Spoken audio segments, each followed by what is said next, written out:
네, 오늘 하나님께서 주시는 말씀은 마태복음 13장 51절로 58절까지의 말씀입니다.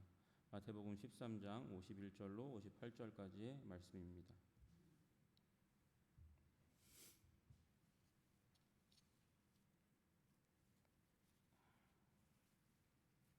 마태복음 13장 51절로 58절까지의 말씀 찾으셨으면 우리 같이 합독하도록 하겠습니다. 이 모든 것을 깨달았느냐 하시니 대답하되 그러하오이다. 예수께서 이르시되 그러므로 천국의 제자된 서기관마다 마치 새 것과 옛 것을 그 곳간에서 내오는 집주인과 같으니라. 예수께서 이 모든 비유를 마치신 후에 그곳을 떠나서 고향으로 돌아가사 그들의 회당에서 가르치시니 그들이 놀라 이르되 이 사람의 이 지혜와 이런 능력이 어디서 났느냐? 이는 그 목수의 아들이 아니냐? 그 어머니는 마리아, 그 형제들은 야고보와 요셉, 시몬과 유다라 하지 않느냐? 그 누이들은 다 우리와 함께 있지 아니하냐? 그런즉 이 사람의 이 모든 것이 어디서 났느냐 하고 예수를 배척한지라. 예수께서 그들에게 말씀하시되 선지자가 자기 고향과 자기 집 외에서는 존경을 받지 않음이 없느니라 하시고 그들이 믿지 않음으로 말미암아 거기서 많은 능력을 행하지 아니하시니라. 아멘.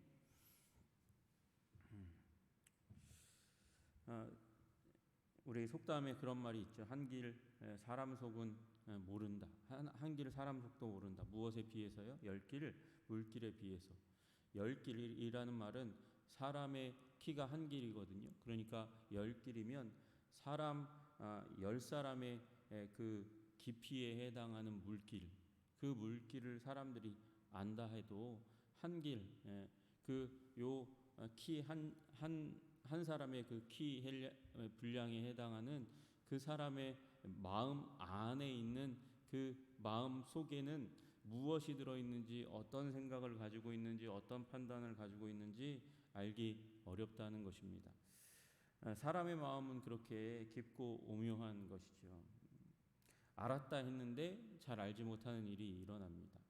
가장 잘 아는 사람이 아내, 남편의 관계인데 아내와 남편의 관계 안에서 그 마음 속에 무엇이 들어있는지 잘 알지 못할 때가 인간의 사람의 그 관계의 순간순간에 드러나고 나타난다는 것입니다. 왜 그 사람이 그런 결정을 내렸는지 잘 모르겠다는 거예요.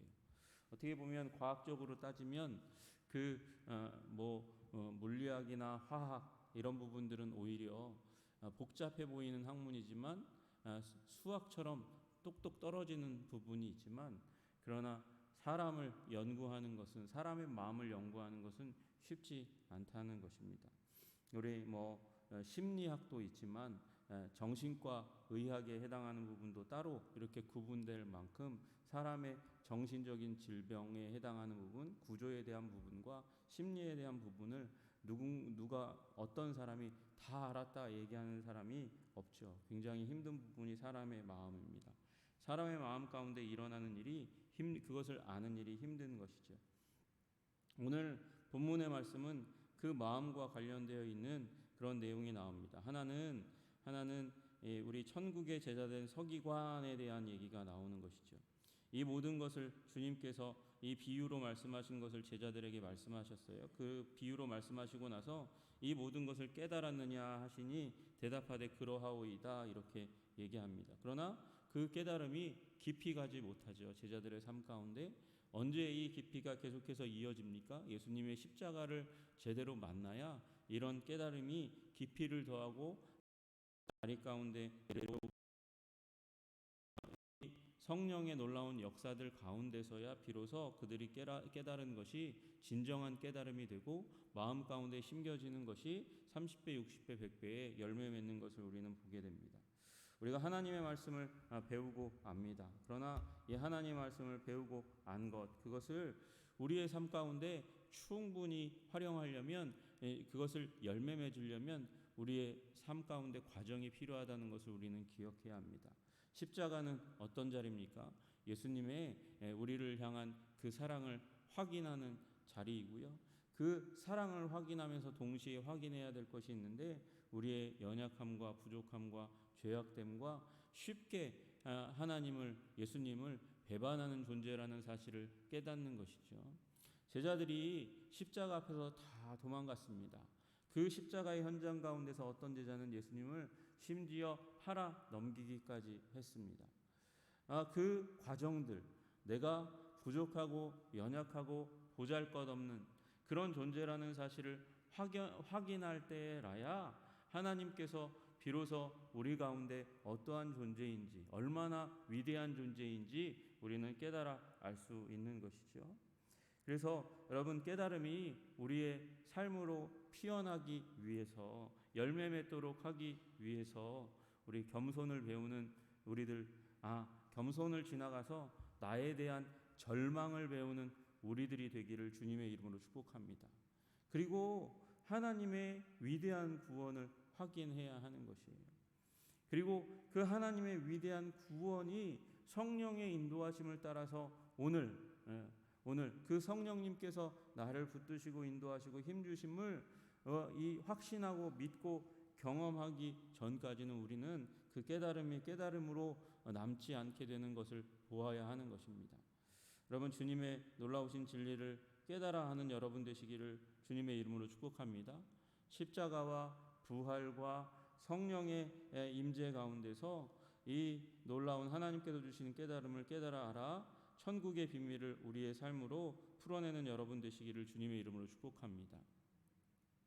그런 사람을 오늘 예수님께서는 천국의 제자된 서기관마다라고 말씀하시면서 서기관이라고 칭하고 계세요. 그러면 서기관은 어떤 사람입니까? 서기관은 구약 율법에 대한 그 하나님의 말씀에 대한 해석과 교육을 담당한 사람이 바로 서기관입니다. 예수님은 이제 천국의 제자된 서기관이 있게 될 것이라고 그렇게 말씀하십니다. 그러니까 하나님의 말씀이 있는데 그 하나님의 말씀을 이제 해석하고 그리고 가르치는 자 중에서 이제 천국을 깨달은 사람이 있을 것이다. 신약적 관점을 충분히 알고 깨달은, 예수님의 생애와 그 진리를 충분하게 깨달은 사람, 그 가운데서 하나님의 말씀을 교육하고 가르칠 사람이 있게 될 것이다. 그렇게 말씀하십니다. 천국의 제자된 서기관들이 어떠한 존재냐 하면 새 것과 옛 것을 그 국관에서 내오는 집주인과 같으니라 말씀하십니다. 그러니까 집주인이니까 자기의 것이 된 것이에요. 남의 것이 아니라 자기의 것이 된 사람입니다. 무엇이요? 옛 것과 새 것에, 옛 것과 새 것은 다시 얘기하면 신약과 구약의 모든 말씀이죠. 여러분, 서기관들이 예수님께서 지금 오셔서 생애를 살아가고 있는 그 가운데서, 사역하고 있는 가운데서 가장 걸림돌이 되는 사람들이 바로 서기관 무리였습니다. 그들이 구약의 율법을 해석하고 가르쳐 왔는데 그 구약의 프레임으로는, 구약의 패러다임으로는 도저히 예수님이 메시아가 아닌 것으로 잘 모르니까, 이제 구약을 그들 스스로도 충분히 잘 알지 못하니까 예수님의 메시아 되심을 잘 확신하지 못하고 의심하고 그래서 물러가는 일이 있었습니다. 그러나 방금 말씀드렸던 예수님의 죽으심과 부활과 그리고 성령의 강림을 경험하고 나서 하나님 나라의 제자가 된, 하나님의 말씀을 맡은 사람들은 이제 구약의 율법 가운데, 옛 것 가운데서 예수님에 대한 진리, 예수님으로 말미암아 완전하게 된 진리를 가르치는 자가 나오게 될 것이고, 그 옛 것을 새 것의 이 안목에서, 패러다임에서, 시각에서 새롭게 이야기하는 사람들이 나오게 될 것이라고 말씀하고 계시고요. 또 옛 것을 그렇게 새롭게 하는 것과 더불어서 새 것을 내어오는 일이 있게 될 것입니다. 여러분, 구약이 아무리 예수님을 이렇게 약속된 그 메시아로, 그리고 그것을 성취하시는 메시아로, 예언에 대한 부분들을 굉장히 많이 넣었지만, 그러나 예수님을 충분히 설명하지 못하잖아요. 그러니까 신약 성경이 나오게 되는 것이죠. 그래서 새 것도 하나님의 말씀을 이제 신약 성경으로 담아서 하나님 나라의 교훈을 가르치고 알리는 일을 하게 될 것이라고 말씀하십니다. 그게 누구 거라고요? 그 집주인 것처럼 이 서기관이 자기 것으로 여겨서 그렇게 곳간에서 내어오는 일이 일어나게 될 것이다 말씀하시는 것이죠. 여러분, 이 서기관이 목사이겠습니까? 아니면 성경을 많이 아는 어떤 사람들을 얘기하는 것일까요? 여러분, 저는 이것이 여러분의 것이 되기를 주님의 이름으로 축복합니다. 여러분이 하나님 나라의 제자라고 초점을 맞추고 있잖아요. 제자는 그저 그 하나님의 말씀을 서기관처럼 달달달달 외우고 그것을 가르치는 사람뿐만 아니고, 제자는 그것을 지나가서 그것을 지켜내는 사람입니다. 삶으로 살아가는 사람이죠. 우리 마태복음 28장에 분부한 모든 것을 가르쳐 지키는 사람을 의미하는 것입니다. 예수님의 제자를 의미하는 것입니다. 말씀의 진리를 삶으로 살아내려고 하는 사람들을 의미하는 것입니다. 많이 아는 사람을 의미하는 것이 아니라 예수님이 구주요 주님이라는 사실을 분명하게 믿고 그 놀라운 그 구약의 가운데서 약속되고 예언됐던 그 메시아, 그리고 신약 가운데서 그것을 성취하신 예수님께서 말씀하신 그 말씀을 삶으로 살아내어 자기 것으로 삼은 제자들을 의미하는 것이죠. 여러분, 적은 것을 알아도 상관이 없습니다. 그것을 내 것으로 삼아서 그것을 나의 것으로 삼아서 삶으로 살아내면 제자이고, 그가 천국의 서기관이 되는 줄로 믿으시기를 주님의 이름으로 축복합니다. 구약과 신약의 말씀을 많이 알지 않는다 해도 그것을 안 만큼 삶으로 살아내어 하나님께 영광을 돌리는 집주인과 같이, 집주인은 어떤 사람입니까? 그 집에서 자기 뜻대로 자기 마음대로 넉넉하게 행할 수 있는 사람이잖아요. 예수님의 진리를 가지고 여러분 넉넉하게 자기 뜻대로 주님께서 주신 그 진리 안에서 사람들에게 베푸는 집주인과 같은 넉넉한 삶을 사시는 여러분 되시기를 주님의 이름으로 축복합니다.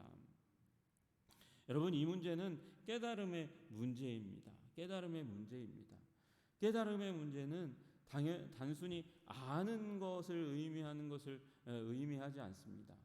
알았는데 삶으로 살지 않았다, 그것은 충분히 아는 것이 아닌 것이죠. 알았다, 그런데 삶으로 살지 않았다, 안 것이 아니라는 것이에요. 여러분, 오늘 그 진리를 53절부터 58절까지의 내용 가운데 말씀하시고 계세요. 예수님께서 모든 비유를 마치신 후에 그곳을 떠나서 어디로 가십니까? 고향으로 가십니다. 고향으로 가셔서 그곳에서 회당에서 가르치셨습니다. 여러분, 이 고향은 어디입니까? 지금 고향은 나사렛을 의미하는 겁니다. 베들레헴이 아니고 나사렛을 의미하는 것입니다. 나사렛은 예수님께서 사역하셨던 갈릴리 지방 가운데 하나입니다. 예수님은 가버나움을 중심으로 해서, 갈릴리 해변가 북부에 있는 가버나움을 중심으로 해서 이 갈릴리 지역을 돌아다니시면서 복음을 전하셨습니다. 예수님이 돌아다니셨고요. 그리고 사람들이 예수님 가운데로 왔습니다. 예수님은 가셨고 사람들은 왔습니다. 그래서 수많은 접촉이 일어났고, 그 가운데서 하나님의 진리의 말씀이 예수님의 입술을 통해서 선포되었고, 예수님의 삶을 통해서 능력이 베풀어져서 죽은 자가 살아나고 병든 자가 치유받는 일들이 일어났습니다. 기적이 일어난 거예요. 여러분, 이 나사렛 사람들이 그것을 알지 못했겠습니까? 심지어 회당에서 예수님께서 가르치시니 그들이 놀랐습니다. 그리고 예수님께서 그 가운데 하나님의 말씀에 놀라운 베품을 통해서 예수님의 지혜가, 예수님 안에 있는 하나님의 지혜가 드러나고 나타났을 거고요. 그리고 여기 보니까 능력이 어디서 났느냐, 이런 지혜와 능력이 어디서 났느냐 말씀하시는 걸 보니까 예수님께서 이 나사렛 회당에서도 능력을 베푸신 것 같아요. 그런데 그 가운데서 이들이 보이는 반응이 뭐냐면, 이는 그 목수의 아들이 아니냐, 우리 주위에 살았던, 우리 마을에 살았던 그러나 죽었던 목수의 아들이 아니냐, 이렇게 이야기하고 있는 것입니다. 그의 형제들 야고보와 요셉과 시몬과 유다가 우리들 가운데 살고 있지 않느냐. 그런즉 이 모든 것이 어디서 났느냐? 의아해하고 의혹하고 그리고 깜짝 놀라는 일들이 일어납니다. 알았어요. 깨달았어요. 예수님이 보통 분이 아니라는 사실도 알았습니다. 그런데 그 모든 알물 가지고 그들이 행한 행동의 결론, 판단의 결론은 무엇입니까? 우리 57절의 첫 번째 부분에 나와 있는 그 말씀, 예수를 배척한지라 이렇게 이야기합니다. 여러분 57절의 말씀을 이렇게 뒤집어 보면 선지자가 자기 고향과 자기 집 외에서는 존경을 받지 않음이 없느니라 말씀하시는 걸 보니까 이 나사렛에서는 예수님의 가르침, 권능의 역사를 보았음에도 불구하고 예수님을 존경하지 않았다, 배척했다, 이렇게 이야기하고 있는 것입니다. 예수님이 친히 가셔서 그곳 가운데 하나님의 지혜의 말씀을 전파했고 능력을 베푸셨는데, 아니 저 놀랍기는 놀라운데 저들의 아버지가 우리들과 함께 살았고 저들의 가족이 지금도 여기 살고 있는데 보잘것없지 않느냐, 그 가문이, 그 가정이 보잘것없지 않냐라고 얘기하면서 무시하고 짓밟고 배척하는 결론 가운데 나아가는 것입니다. 여러분, 알아도 아는 것에서 끝나서는 안 되고요, 안 것을, 예수님을 정말 깊이 알면 우리의 결론은 예수님을 존경하게 될 수밖에 없는 것이고 그 가르침을 높이 여길 수밖에 없는 것이고, 그 하나님이신 예수님이 우리 삶 가운데 권능을 베푸실 것을 높이니까 기대하며 살아갈 수밖에 없는 것입니다. 그렇게 예수님의 놀라운 지혜와 권능을 높이며 살아갈 때에 그 권능이 신구약 가운데 드러났던 그 하나님 예수 그리스도의 놀라운 권능이 나의 것이 되어지는 일이 일어나는 것이죠. 나의 삶을 뒤집어 엎는 새롭게 하시는 놀라운 능력 가운데 들어갑니다. 어렸을 때부터 그것을 가져왔다 해도 그것을 무시하고 귀한 것으로 여기지 아니하고 존경하지 않으면 그것은 내 삶에 유익을 줄 수 없다는 것입니다. 여러분, 어떻게 나중된 자가 먼저 될 수 있습니까? 그 시간이 얼마인데 어떻게 그런 일이 일어날 수 있습니까? 어떻게 뒤집어질 수 있습니까? 그것은 단순한 논리입니다. 오늘의 삶 가운데 내가 깨달은 것을 존귀하게 여기고 아름답게 여기고 부여잡고 그것을 내 삶 가운데 현실이 되도록 만들면, 그렇게 애쓰고 힘쓰며 믿음으로 기도하고 믿음으로 살아내면, 믿음으로 살아낸 그 삶 가운데 하나님께서 30배, 60배, 100배 천국의 열매 결실을 우리에게 허락하시는 줄로 믿으시기를 주님의 이름으로 축복합니다. 주님, 그러므로 오늘도 주님께서 우리들에게 가르치신 진리의 말씀을 귀하게 여기게 하여 주시옵소서. 삶 가운데 심게 하여 주시옵소서. 믿음으로 심을 때 주님께서 열매를 거두는 권능을 나의 삶 가운데 베풀어 주시옵소서. 그렇게 여러분 제자로 오늘도 주님 앞에 살아가시기를 주님의 이름으로 축복합니다. 목자이신 주님의 음성을 듣고 여러분 오늘도 한 걸음 한 걸음을 뛸 때 주님께서 여러분을 호위하시고 지키시고 보호하시고 여러분을 푸른 초장과 실만한 물가로 인도하시는 그 주님의 목자의 권능을 경험하시는 오늘 하루가 되기를 주님의 이름으로 축복합니다. 기도하겠습니다. 존귀와 영광과 찬양을 받으시기에 합당하신 주님, 우리가 천국의 서기관 주님의 제자가 될 수 있도록 주님 도와주시고 인도하여 주시옵소서. 하나님, 구약과 신약을 읽어가면서 아버지 그 가운데서 말씀하신 그 놀라운 아버지 메시아 예수 그리스도 하나님의 진리를, 아버지 하나님의 지혜를 우리가 발견하고 삶 가운데 심게 하여 주시기를 간절히 소원합니다. 그래서 우리의 삶 가운데 옛 것과 새 것을 내어와 사람들을 먹이고 회복시키고 하나님 존귀케 하는 아버지 천국의 제자들이 될 수 있도록 서기관의 역할을 감당하는 자들이 될 수 있도록 주님 붙잡아 주시고 인도하여 주시옵소서. 알게 된 것을 가치없게 여기지 않게 하시기를 소원합니다. 나사렛 사람들처럼 그렇게 하나님 주님께서 권능을 베푸실 수 없는 불쌍한 영혼 가운데, 인생 가운데 들어가지 않도록 우리를 지키시고 보호하여 주시옵소서. 주님의 지혜의 말씀, 권능의 역사를 사모하며 아버지 내 인생 가운데 믿음으로 심을 때 주님께서 아버지 열매를 거두실 것을 우리가 확신하며 오늘을 살아가는 자들이 되게 하여 주시옵소서. 예수 그리스도 이름 받들어 기도드리옵나이다. 아멘.